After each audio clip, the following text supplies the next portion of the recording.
Todos ustedes, o casi todos ustedes, saben que soy muy activo en redes sociales. Últimamente he estado creciendo de manera considerable en Instagram, en Facebook, también en TikTok, y ante una enorme cantidad de mensajes he decidido hacer un podcast para poder responder a una serie de inquietudes para satisfacer, ojalá, la mayoría de expectativas de la gente que nos mira y que nos escucha por el canal de YouTube y por los cortos que vamos a publicar en las diferentes redes sociales. Tengo que comenzar esto con una noticia realmente desafortunada. Si es que ustedes leen el artículo 208, numeral 4 de la Constitución, dice que serán deberes y atribuciones del Consejo de Participación el investigar denuncias sobre actos o omisiones que afecten o generen corrupción. Y el numeral 5 del artículo 208 dice que es responsabilidad de emitir informes que determinen la existencia de indicios de responsabilidad. Menciono estas dos normas porque es de conocimiento público que han sucedido dos hechos que para mí me parecen bochornosos en los últimos días. La presidenta del Consejo de Participación, Nicole Bonifaz, ha decidido nombrarle para un cargo dentro de la institución en la que ella es presidenta a su enamorado, y le ha dado un alto cargo directivo a su enamorado, cosa que verdaderamente es un despropósito en el órgano que debe estar destinado a investigar actos de corrupción, aun cuando sea un engendro que merece ser eliminado. Pero no contento con eso, la presidenta del Consejo de Participación, Nicole Bonifaz, ha decidido pedir pasajes y viáticos para pasar en Galápagos el fin de semana de carnaval, diciendo que va a despachar desde allá. Por favor, no nos crean tontos. Pero no contenta con eso, también ha pedido pasajes y viáticos para su enamorado, que es alto funcionario del Consejo de Participación. Esto nos obliga a reflexionar. Primero, le quedó demasiado grande el cargo a esta señorita. En segundo lugar, ella pretende reinstaurar la política de la regalada gana, porque con un gramo de poder que tiene, entonces ahora piensa que puede hacer lo que le viene en gana. Tercero, el consejero Guarderas y la consejera Calvache le han dicho que explique las razones de sus actuaciones, y ella hasta el momento guarda silencio. Esto ha sido un hecho público, se lo ha multiplicado a través de las redes sociales, y ella como que está esperando que pase el carnaval, regresar de Galápagos con su enamorado y dar explicaciones. Bochornoso. Esto es una vergüenza. Y sin duda es una causal como para que sea depuesta de sus funciones. Ojalá así actúen los consejeros, porque esto es inadmisible. Que por favor la señorita Nicole Bonifaz no les crea tontos a los ecuatorianos, que no nos crea pendejos. Nombrarle a su enamorado para un alto cargo en el consejo que ella preside, primero. Segundo, pedir viáticos, pasajes y subsistencias para ir a pasar en Galápagos el fin de semana de carnaval, y que le acompañe su enamorado como alto funcionario del Consejo de Participación. ¡Qué despropósito! Verdaderamente cuestionable. Muy bien, pasemos al siguiente tema. ¿Qué es lo que están diciendo las encuestas sobre el ánimo de los ecuatorianos? Una medición de Ipsos refleja parte de estos sentimientos. Fíjense ustedes una cifra altamente preocupante. Temo por el bienestar de mi familia, dice el 61% de ecuatorianos. Temo por el bienestar de mi familia. Y un 33% dice no quiero salir de casa. Esto significa que el miedo, el pánico, el terror se ha apoderado de los habitantes del Ecuador. Y esto es un hecho sumamente grave, sumamente grave. Estas cifras reflejan un deterioro de la sensación de bienestar y que puede tener una incidencia directa en la salud mental de todos los ecuatorianos. Pero estas no son las únicas cifras preocupantes. También un 27% de ecuatorianos reporta que estiman que han aumentado la violencia y el crimen, Un 25% dice adolecer de traumas psicológicos y estrés por el tema de la violencia. Y un 17% inclusive dice que han aumentado los precios de los productos de la canasta básica. En contraste con eso, como impacto positivo, el 43% siente que la seguridad ha aumentado. Yo me sumo a esa percepción. Un 17% dice que tiene una sensación de bienestar y un 12% dice que también ha incrementado la confianza en las Fuerzas Armadas y la fuerza pública, sensación a la que yo también me sumo. Adicionalmente hay una nota curiosa que arroja esta medición de Ipsos, una encuestadora, por cierto, del más alto prestigio, no solo nacional, sino también internacional, que tiene certificaciones internacionales sobre la calidad de las investigaciones que realiza.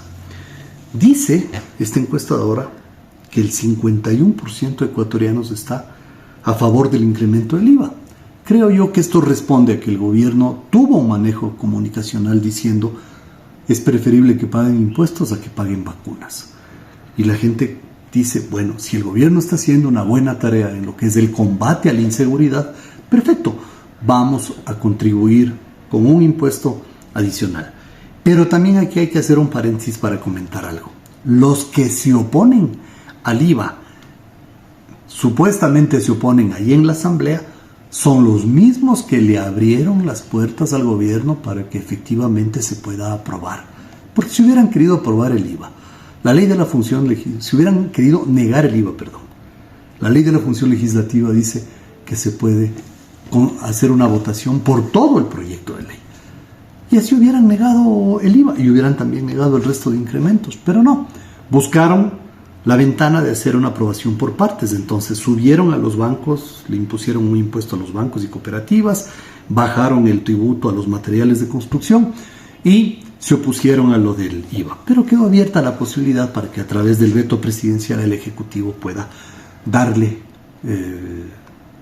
trámite al tema del IVA y que finalmente se apruebe. Así que también los que votan con un sentido electorero, que no nos crean pendejos. Sabemos perfectamente, al menos quienes hemos estado en la asamblea, sabemos perfectamente cómo se hacen esas cosas y qué tipo de maniobras están urdiendo, basados evidentemente en la ley de la función legislativa, que además no es la primera vez que hacen y no será la última. Recuerden ustedes que el Corcho Cordero era un experto en hacer trampas. Así que aquí lo que están es reeditando parte de esas prácticas. Y parte de los que se oponen al tema del IVA, en el año 2016, ante el doloroso suceso del terremoto, ahí sí dijeron que suba nomás el IVA. Y elevaron el IVA. ¿Y saben cuál fue el destino del IVA? Los bolsillos de estos rateros y delincuentes. Porque se robaron 3.400 millones de dólares que recaudaron. Y no solo subieron el IVA, también subieron o también nos impusieron una contribución sobre el sueldo de cada cristiano que en este país recibía una remuneración. Si mi memoria no me traiciona, era el 3% y creo que era durante unos meses. Así de simple. Entonces ahora dicen no al IVA. Y en el año 2016, ahí sí al IVA. ¿Por qué? Porque actúan a conveniencia. Esa es la agenda de quienes con total inescrupulosidad están procediendo.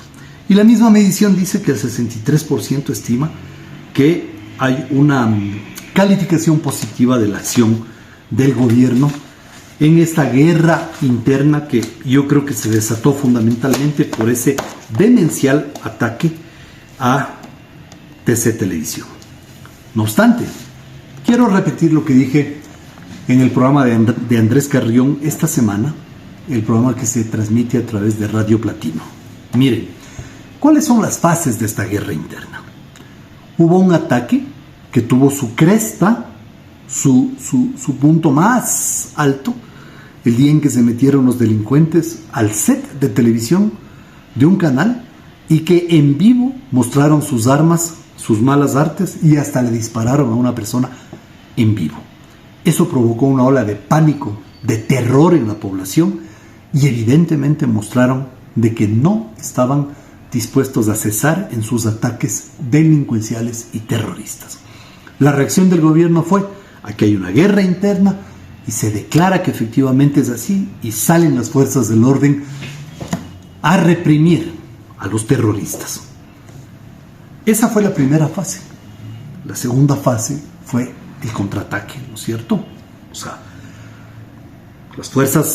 la fuerza pública sale a reprimir a los terroristas, y esto provoca un repliegue de las fuerzas delincuenciales.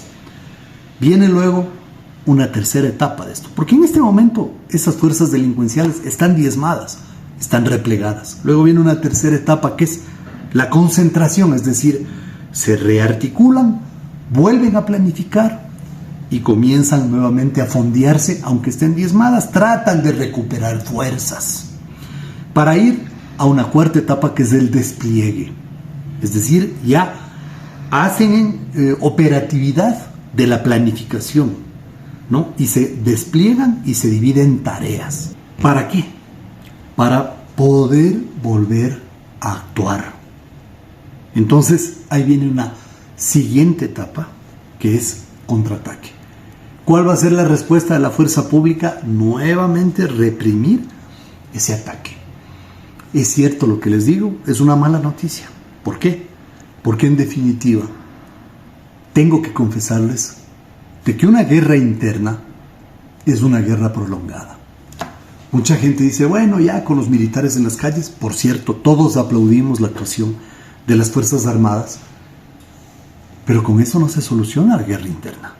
No vayan a creer que las fuerzas delincuenciales y terroristas han desistido de sus planes, ¿no? Están en este momento replegadas.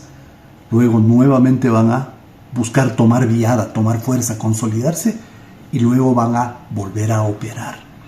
Y seguramente querrán hacer algo de alto impacto, como fue lo de TC Televisión. Por lo tanto, primero tenemos que resignarnos. Esa es la verdad. Resignarnos a vivir en este estado de prácticamente conmoción, en este estado de miedo que nos da pena y nos provoca tanto dolor como ciudadanos de este país, que fue una isla de paz hasta antes de la gran tragedia que se produce en el 2017, cuando la mafiosa secta asume el poder, y que ahora veamos todos a nuestro país destruido. Muchos de los que van a ver esto no saben lo que fue el Ecuador antes del 2007, o quizá no han leído, o quizá no les han contado. Pero antes del 2007 el Ecuador era una isla de paz. El terrorismo actuaba en el Perú, la guerrilla actuaba en Colombia, y el Ecuador se mantenía indemne a la violencia. El correísmo sentó las bases para que el país sea tomado por la violencia, y hoy estamos cosechando. Y en este mismo espacio hoy les voy a dar una explicación de todas las acciones del correísmo que nos llevaron a esta situación de violencia que actualmente vivimos. Retomo el tema. Por desgracia, tenemos que aprender a vivir con esto. Significa que no debemos perder el estar en alerta todo el tiempo, mirar siempre a todos los costados, echar un ojo a aquellos bolsos, objetos abandonados que a veces pueden parecer simplemente inútiles, pero que pueden contener algún material que nos pueda provocar daño.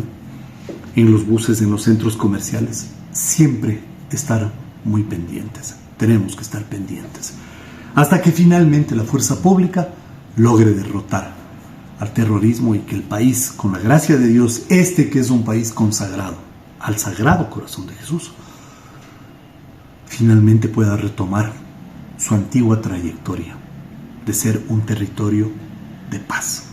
Y esa creo que es la gran aspiración de todos los ecuatorianos. Ahora sí vamos al siguiente tema, que es un recuento de las medidas que se adoptaron durante varios años y que nos condujeron a la situación en la que estamos.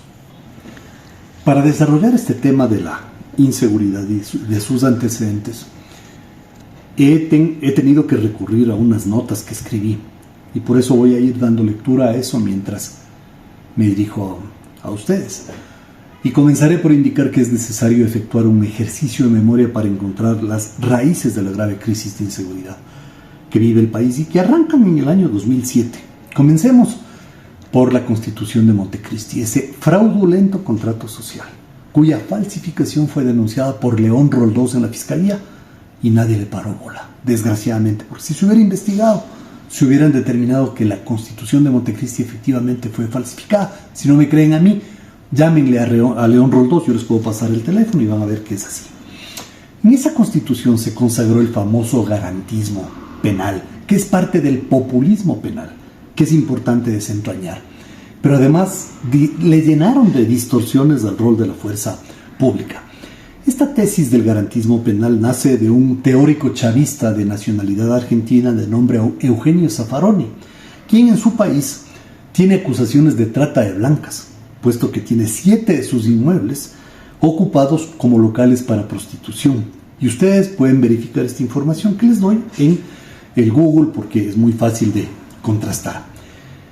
¿Qué buscan con el garantismo penal? Dotar de ilimitadas protecciones a los delincuentes y dejar a las víctimas en total indefensión. Así de simple. Eso es privilegiar a los zampones por sobre las víctimas. Tampoco es que yo abogue, por si acaso, que se abuse o se torture a quienes delinquen, de ninguna manera. Pero tampoco en una sociedad civilizada puede existir un marco normativo que proteja exclusivamente a los delincuentes y que coloque a las víctimas en total indefensión, incluso bajo sospecha de que son los malos de la película que abusan del sistema penal para atacar a los pobrecitos delincuentes, cuando en realidad es todo lo contrario. El garantismo sostiene que esos pobrecitos delincuentes deben tener todo tipo de privilegios y prebendas y las víctimas ninguno. Y a la par se inventan estos grupos de derechos humanos, ¿para qué? Para abogar en favor de los delincuentes y en contra de las víctimas.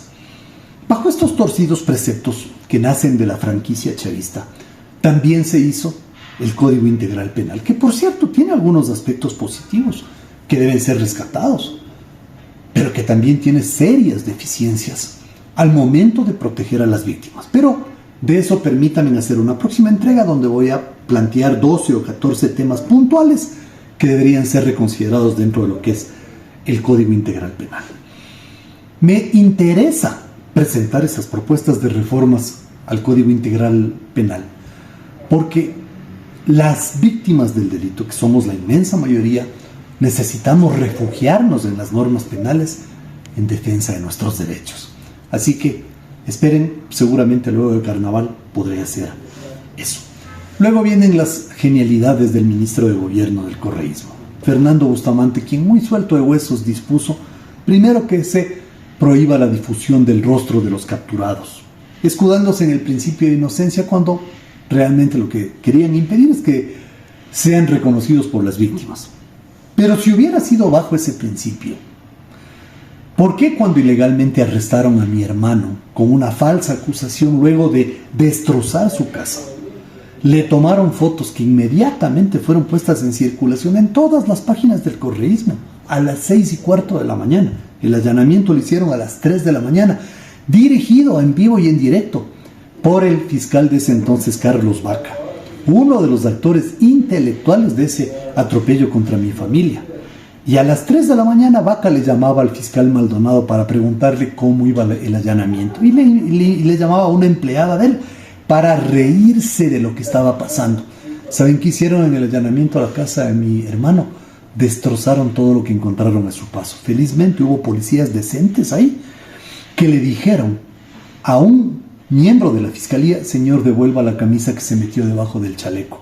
Porque además fueron como 80 personas que llegaron con chalecos de antinarcóticos. Imagínense ustedes toda la perversidad y la vileza de este miserable de Carlos Vaca, que por cierto, el hecho de que haya llegado a fiscal general es una cosa que nunca llegaremos a entender.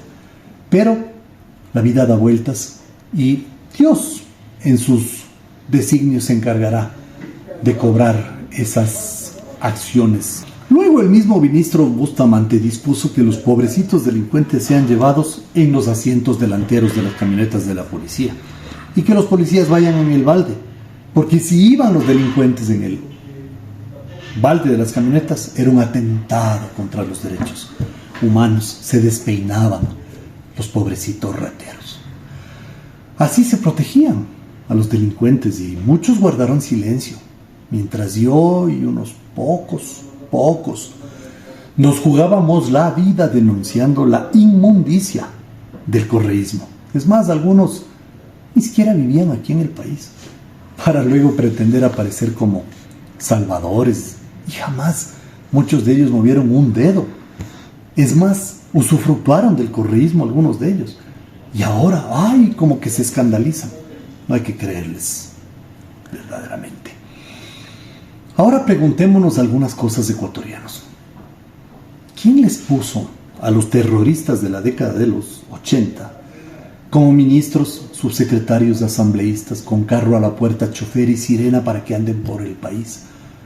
Les hicieron un monumento en el Parque Julio Andrade, aquí en Quito, ahí frente a la Clínica Santa Cecilia, que ahora se llama Nova Clínica, y la Clínica Pichinche, ese parquecito que hay ahí, entre lo que sería la calle General Ulpiano Páez y la 10 de agosto, ese parquecito se llama Julio Andrade.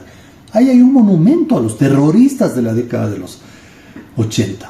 Pero además, me acuerdo claramente cuando les dictaron una ley para que les indemnicen como que ellos han sido víctimas, imagínense ustedes.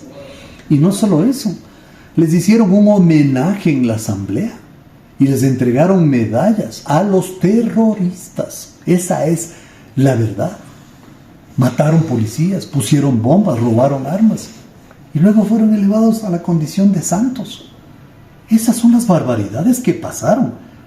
Comprendo que algunos de los que nos escuchan digan, pero es que eso no supimos. Sí, lo que pasa es que mucha gente en ese momento todavía no estaba sintonizada con lo que pasaba en el país, pero yo era legislador y claro, el día del homenaje, con otros legisladores como Fausto Cobo, Gilmar Gutiérrez, nos retiramos del salón de sesiones para no presenciar un dantesco espectáculo.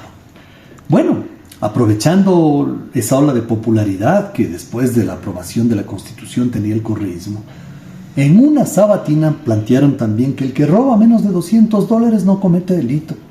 Es decir, puerta abierta a los carteristas, a los arranchadores, sin entender que no es el monto, sino la acción de afectar, de atacar a otra persona. Ahí les voy a poner un video de esa sabatina para que ustedes vean que efectivamente lo que les digo es cierto. Retomo, ¿no? Luego dijeron que van a modernizar las cárceles y lo primero que hicieron es sacar a la policía de las cárceles y les reemplazaron con guardias civiles sin armas.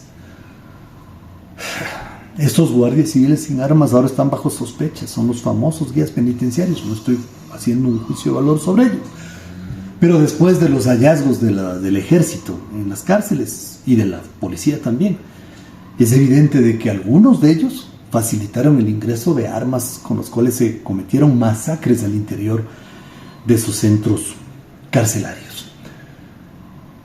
Lo hicieron todo para que sean las bandas las que controlen las cárceles y efectivamente así fue hasta que finalmente la fuerza pública retomó el control de las mismas. Además, prohibieron que a las cárceles puedan ingresar los policías con armas y lo mismo las fuerzas armadas. ¿Les queda claro a quienes estaban buscando proteger durante todos esos años? Ojo, hagan memoria, estamos hablando desde el año 2007. Pero aparte de esto se inventaron una distorsionada figura de defensoría pública, que en sus inicios, yo lo denuncié, se dedicaron a liberar exclusivamente delincuentes. Yo estoy de acuerdo en que existe una defensoría pública, pero es que hay madres de familia que reclaman una pensión de alimentos y no tenían quien les defienda. Habían personas despedidas de su trabajo y no tenían quien les defienda. Y yo lo que reclamaba de esa defensoría pública es que no pueden dedicarse exclusivamente a sacar criminales de las cárceles, que también tienen que atender a las otras personas. Y demostré estadísticamente de que aquello no se estaba haciendo.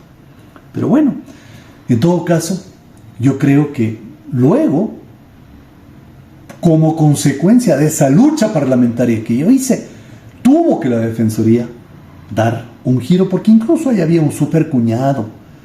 En algún momento ustedes podrán leer mi libro que se llama Prohibido Olvidar. Había un supercuñado que tenía una oficina en Los Altos del antiguo edificio del registro de la propiedad y que actuaba en conexión con estas personas que eran liberadas. Por cierto, en todas las cárceles del mundo hay inocentes. Esa es una dolorosa realidad. Pero no creo que la inmensa mayoría sean tales. Yo lo que creo es que las cárceles tienen que ser sitios en donde la gente tenga auxilio, donde la gente pueda educarse, terminar su formación, curarse de las adicciones, donde la gente pueda desarrollar un empleo, una actividad laboral para que también le ayude a las familias que están necesitadas, a sus familias, y para que ellos tengan un billetito para cuando salen de la cárcel. Hay experiencias parecidas en otros países. No veo razón para que nosotros también no hagamos eso. Pero miren, hay algo todavía más interesante. Yo planteé un proyecto para crear la Defensoría Pública de las Víctimas de la Delincuencia. Me acuerdo claramente que el presidente de esa comisión era un asambleísta correísta del Chimborazo, Mauro Andino, que hizo durante varios meses todas las maniobras para impedir la creación de la Defensoría Pública de las Víctimas contra la Delincuencia. Primero me hicieron un informe diciendo que eso debía ser parte del Código Integral Penal y que así debía formularse. Perfecto. Para darles gusto, les dice así. Y volvieron a negar el proyecto. Nunca les interesó tener una defensoría para las víctimas de la delincuencia, lo cual siempre me parecerá una injusticia. Pero aparte de eso, también yo planteé un proyecto de ley para indemnizar a aquellos policías y miembros de la fuerza pública que en acciones del cumplimiento de sus deberes hubieran sufrido lesiones o hubieran fallecido. ¿Y saben qué es lo que pasó? También me negaron. En este caso la maniobra fue del Corcho Cordero, porque mandó a hacer un informe de la famosa Unidad Técnica Legislativa que se inventó una serie de maromas para negarme la aprobación de sus proyectos de ley. Yo creo que es importante refrescar la memoria sobre estos temas, porque en definitiva son parte de la historia que ahora dolorosamente estamos viviendo. Otra pregunta que hay que hacerse es quiénes son los que ordenaron que se les enjuicie a los policías que intervinieron en la cárcel de Turi, que tuvieron que intervenir porque había un motín en curso. Y han pasado creo que 6 o 7 años para que finalmente sean declarados inocentes de esos policías, pero gastando de su propio bolsillo en abogados y en una serie de cosas. ¿Quiénes son los que se inventaron todas esas normas para impedir que los policías puedan usar sus armas y además para que esos policías sean apresados y enjuiciados? Ustedes saben que al finalizar la década saqueada habían más de 100 policías encarcelados por supuesto abuso de autoridad. Esa es la verdad, por supuesta extralimitación en el uso de la fuerza. Y yo me pregunto, supongamos que haya sido así, ¿y los delincuentes? ¿Los delincuentes que no se extralimitan en el uso de la fuerza? Si los delincuentes todos los días condenan a muerte a mucha gente, vean los noticieros y es así. Las víctimas estamos en total indefensión y esto es consecuencia de la década que ha sido la gran maldición, desgraciadamente, para el Ecuador. Pero hagámonos otras preguntas. ¿Quiénes pusieron a ciertos jueces? No todos, porque hay jueces de primera y los puedo yo mencionar. Hay fiscales de primera, he tratado con ellos, gente de primera, pero también hay de los otros. Fiscales que liberan a delincuentes a través de acciones constitucionales.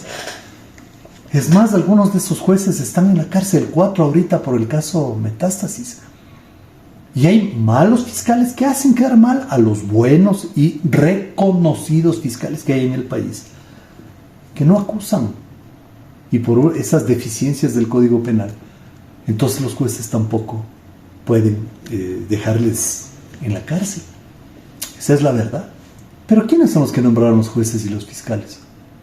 Si hasta ahora, pues, un vocal del Consejo de la Judicatura dice que todavía están utilizando el banco de el banco que se hizo en el Consejo de la Judicatura del Correísmo para seguir designando jueces. Imagínense ustedes. Esa es la verdad. Eso es lo que ha pasado en el país. Entonces, si ustedes hacen un recuento de todo esto, se van a dar cuenta que durante la década se tomaron medidas desafortunadas, equivocadas, erradas y muchas de ellas con evidente malicia y perversidad para poner al país de rodillas frente a los criminales y darles a estos todo tipo de protecciones y prebendas para que hagan de las suyas. Ahora se están viviendo las consecuencias. Así que a esos que quieren encontrar culpables, yo les digo ahora, porque yo fui legislador y peleé ahí en el salón parlamentario, fui el que más proyectos de ley presentó, fui el que más pedidos de investigación y de información solicité. Eso está en las estadísticas. Si no me creen, vayan a la biblioteca del Palacio Legislativo y ahí van a encontrar las estadísticas. Fui yo el que en los medios de comunicación denuncié lo que estaban haciendo. Y ahora quieren buscar culpables. Que el Moreno, el Lenín, el Lazo. ¿Qué? ¿Qué culpables? Culpables la década. La década saqueada. Ahí se hicieron todo eso. Ahí se montó este tinglado horrendo para el país. Así que no busquen culpables fuera de la década. Comprenderán ustedes que yo tengo que tratar de abarcar todos los temas que me piden quienes me escriben por redes sociales. Ahorita hay una película que está de moda que se llama La Sociedad de la Nieve, que retrata el accidente aéreo de un avión de fabricación uruguaya que transportaba a un equipo de rugby desde Montevideo hasta Santiago de Chile, y que antes de llegar a un volcán llamado Curicó, un error humano del piloto hizo que se desviara de la ruta y terminó cayendo en el corazón de los Andes entre Chile y Argentina. De ese avión hubo, si mi memoria no me traiciona, 16 sobrevivientes. Y fue una historia de 73 días de gente que estuvo en un sitio absolutamente inhóspito y que lograron sobrevivir gracias a la hazaña de 2 caminantes que lograron salir de las montañas de la forma más increíble, sin equipo, sin absolutamente ningún tipo de ayuda, ni siquiera comida, y que lograron buscar auxilio para el resto de sus compañeros que se habían quedado ahí en el lugar del accidente. Sé que muchos de ustedes han visto esa película, que es impactante, no es la primera sobre esto.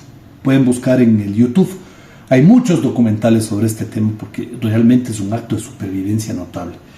Pero yo les quiero recomendar hoy día un libro, que es este, que es el libro de Pedro Algorta. ¿Sí?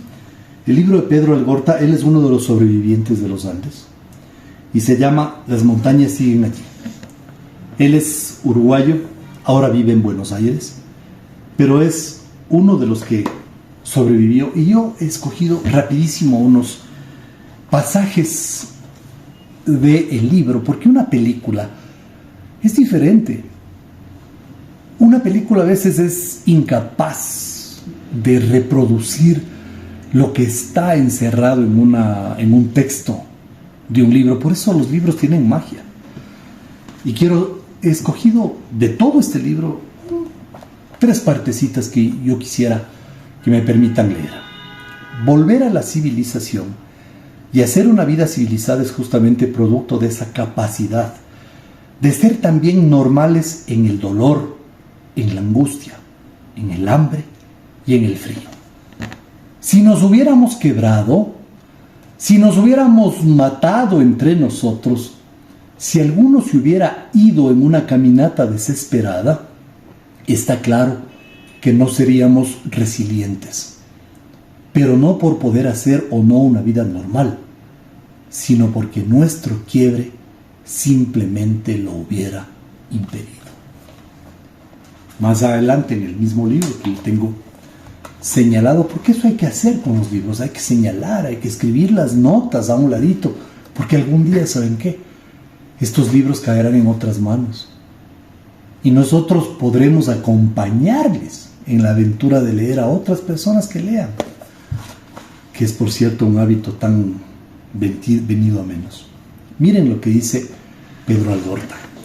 También estoy convencido de que si al momento de caer en la montaña, nos hubieran dicho, no se preocupen, en 70 días los vamos a venir a buscar, seguramente hubiéramos muerto. Era una tarea demasiado grande. Sabíamos que no podríamos haberla cumplido.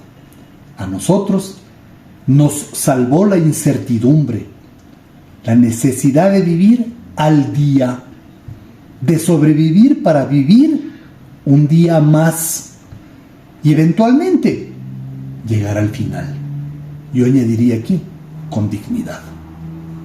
Eso nos mantuvo enfocados en lo inmediato, en contacto con nuestras manifestaciones más básicas, más vitales, sin complejidades, viviendo día a día. Si no hubiésemos tenido la incertidumbre, hubiéramos tenido la certeza de que 70 días no íbamos a poder aguantar y es muy probable que no hubiéramos salido. Qué enorme lección de vida. Vivir el día. Vivir hoy día porque hoy día es un regalo. El de ayer ya pasó. Ese día de ayer ya no puedo hacer nada ni lo puedo cambiar. Este día lo vivo. Y le pido misericordia al Señor para que mañana pueda tener vida y disfrutar de lo que tengo. Miren la otra lección de este texto, el plan de Dios.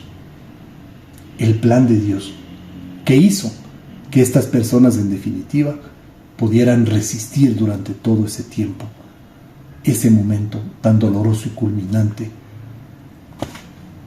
en sus vidas. Y finalmente voy a leer un texto de este libro que es realmente impactante. Nuestra fuerza para sobrevivir no vino de fuera, vino de nuestro interior más profundo, de allí donde se mezcla lo esencial del hombre con lo más divino, de nuestro íntimo y personal deseo de sobrevivir. Yo lo llamo Dios.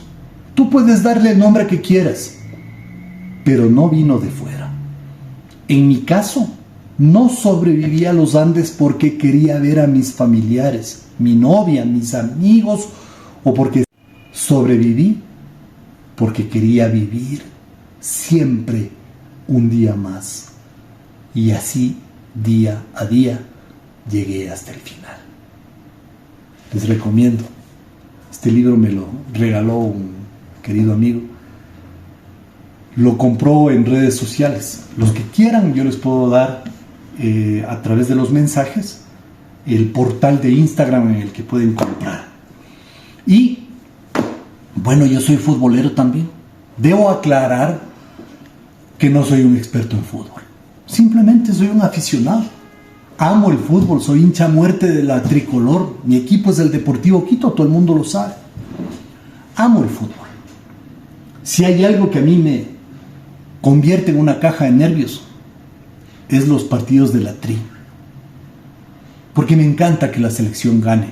Sobre todo porque cuando gana la Tri, gana el Ecuador. Y la gente como que está de mejor genio, de mejor ánimo.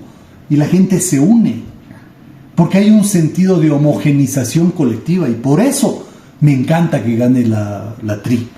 Muchos tuvimos que esperar como 40 años para verle a la selección por fin clasificada a un mundial. Ahora que el Ecuador se clasifica es normal. Años atrás no era así.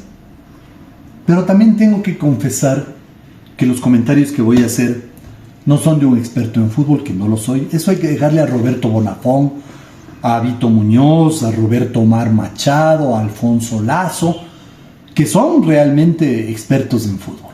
Yo no lo soy, pero sí soy un ávido lector.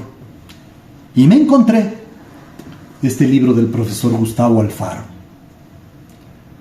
Gustavo Alfaro, que fue el técnico de nuestra selección, escribe este libro que se llama El camino de Ecuador a Qatar, cazadores de utopías imposibles, y que es un recuento de cómo se estructuró el proceso para que el Ecuador llegue a un mundial. ¿Por qué recomiendo esta lectura? Por varias razones. La primera, porque mucha gente debe entender que llegar a un mundial no es una tarea fácil, que la eliminatoria más complicada es precisamente la sudamericana y aquí está explicado. Segundo, porque la tarea de llevar un equipo a un mundial es una tarea extremadamente compleja. Tercero, porque la preparación de un entrenador de una selección es una cosa que viene de la experiencia de muchos años y de acumular muchísima sabiduría. Y creo que el profesor Alfaro nos dio una lección sobre eso. También leí este libro porque hay una cosa que caracterizó a la época de Alfaro, en mi modesta opinión. Ojo, insisto, yo no soy un experto en fútbol, pero la Tri jugaba, ganaba, gustaba y goleaba. No tengo prejuicios respecto del actual entrenador de la selección, pero creo que ahora la Tri juega y gana. Y nos gustaría volver a tener esa emoción que sentíamos con esta selección. He escogido rápidamente algunos pasajes de este libro que les voy a tomar de su propio texto.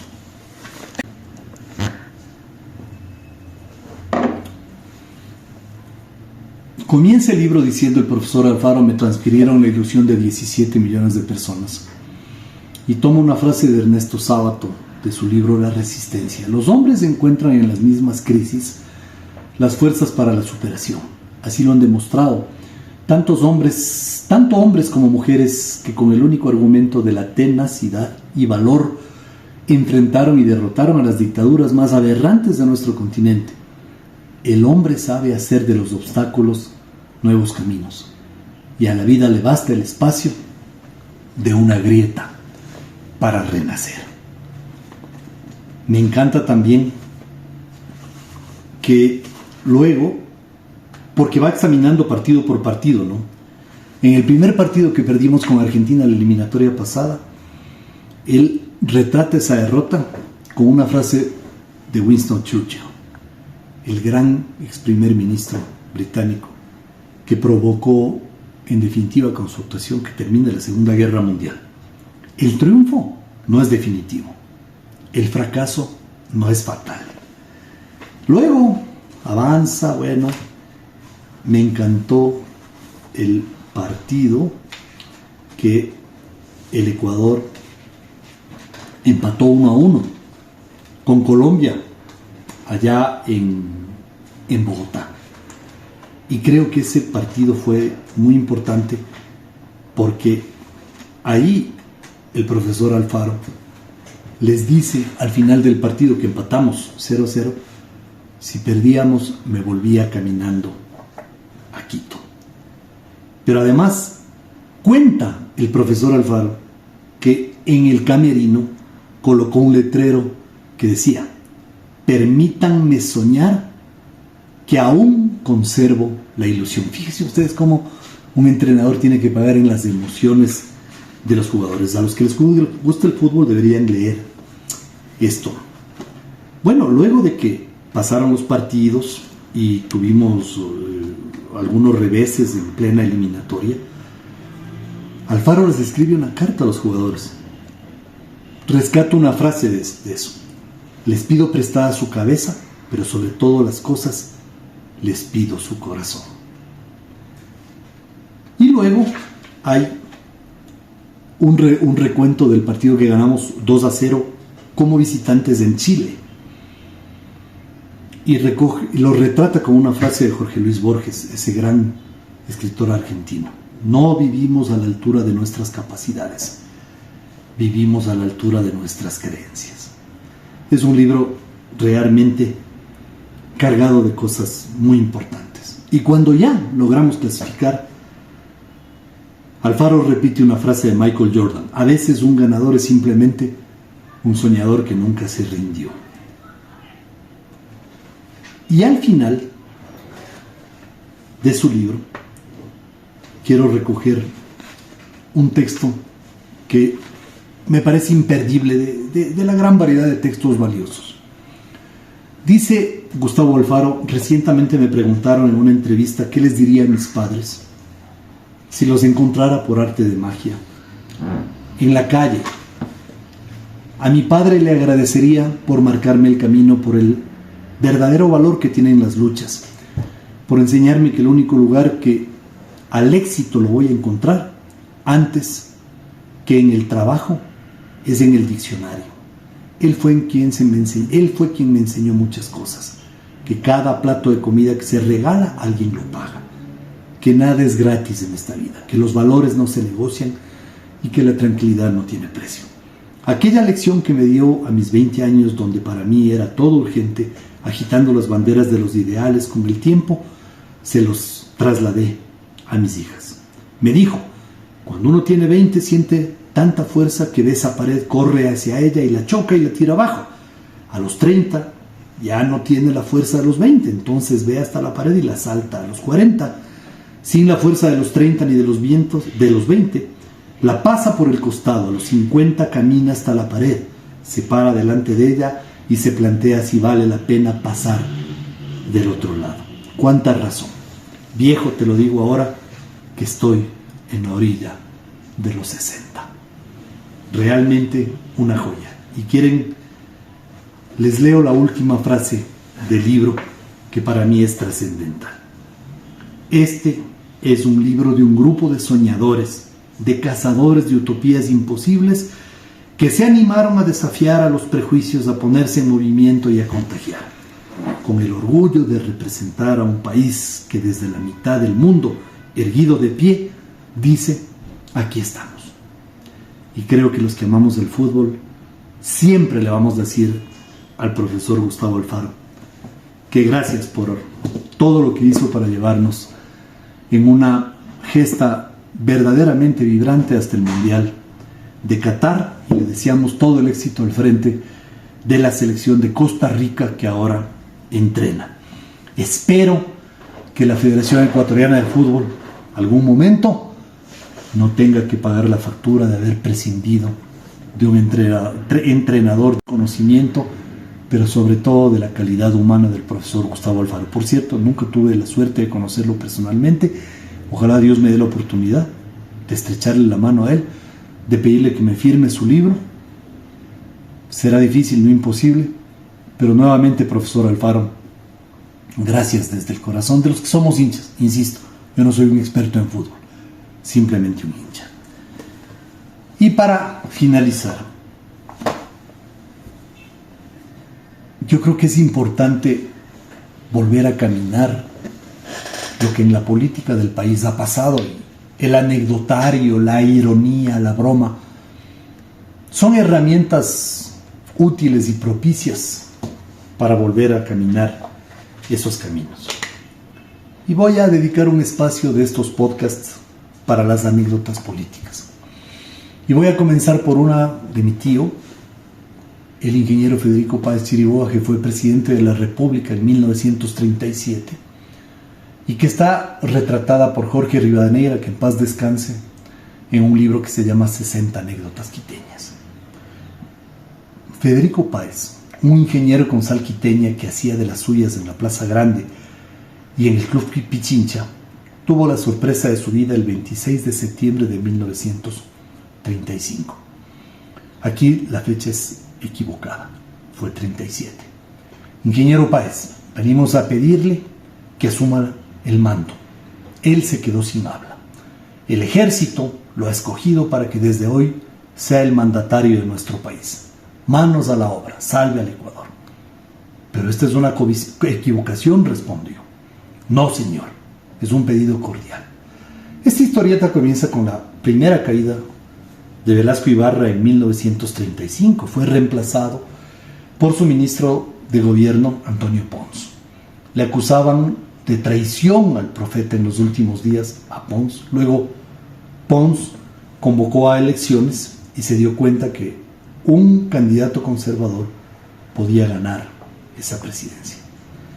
Se reunieron, por lo tanto, los jefes militares y alguien se acordó del ingeniero Federico Páez. Perdón, yo soy el equivocado. El libro es lo correcto, es 1935, no 1937. Y le pidieron que asuma el poder. Acepto ante la insistencia, alcanzó a decir Federico Páez, y lo llevaron hasta el despacho en Carondelet.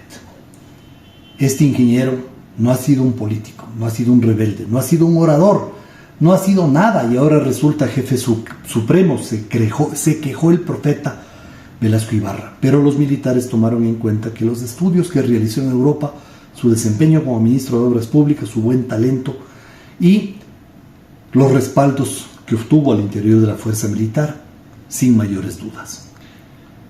Federico Páez se puso manos a la obra, mostrando los matices de una auténtica dicta blanda. Hizo saltar de gusto a la joven izquierda ecuatoriana con una rueda de prensa, bromeó con los periodistas diciendo: soy socialista de la europea. Es cierto que estudió en Europa. La anécdota es que en esa época, con tantas emociones, a Páez le afectaba una enfermedad que era su cruz. Con todo el poder de un presidente, comenzó a buscar un médico. Pero uno que sea especial, alternativo, porque los normales ya habían fracasado. Le dijeron un día: de Ambato ha venido un médico naturista que es un tipazo, es un mago, esotérico, escritor y todo lo que usted quiera, pruébelo. Y don Federico obtuvo que el mago aceptara su pedido. Se sometió al original tratamiento y comenzó a mejorar. Un buen día llegó a la conclusión de que prácticamente estaba sano. Y esta maldita enfermedad ya no le iba a molestar más en su vida. Gracias, le dijo. ¿Cuánto le debo? Diga lo que quiera, usted se lo merece. Nada, señor presidente. Solo le pido algo muy especial. Por supuesto, dígame. Use su autoridad para que me concedan el título de doctor. No hay problema. ¿A qué nombre le ponemos el título de doctor de medicina? A nombre de Jorge Elías Adún, señor presidente. Y así efectivamente Jorge Elías Adún obtuvo su título de doctor. Jorge Elías Adún es el padre del gran escritor ecuatoriano Jorge Enrique Adún. Con esta anécdota les quiero refrescar nada más lo que pasó en una época de la política ecuatoriana y, bueno, también hay que reírse un poco. Que entiendan que esto fue hace casi 90 años. Evidentemente las distancias entre entonces y ahora son enormes, pero creo que vale la pena, por lo menos en esta época de tanto dolor, de tanta angustia, de tanta incertidumbre, tomarnos un minuto para reírnos de lo que ha pasado en la política ecuatoriana y que, por cierto, no tomemos la vida tan en serio. Que Dios les bendiga. Hasta la próxima.